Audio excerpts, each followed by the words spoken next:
nous dit que les protéines sont le seul super macronutriment que l'on peut consommer à volonté et sans contrepartie. Mais c'est complètement faux. Comme pour tous les macronutriments, ils doivent être consommés dans les bonnes proportions pour avoir les meilleurs résultats. Si vous consommez trop de protéines, cet excès de protéines va être transformé en glucose via la néoglucogénèse par le cortisol et le glucagon.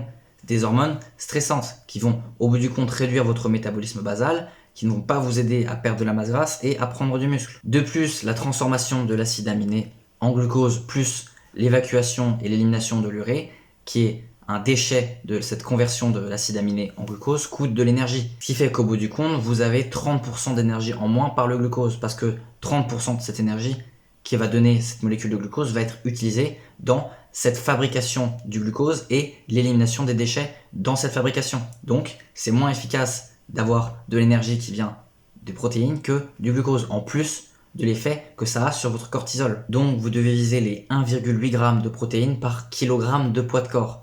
Et aller chercher au maximum 2,2 g, n'allez pas au-dessus. Moi, par exemple, je fais 67 kg, donc je mange entre 120 et 145 g de protéines par jour.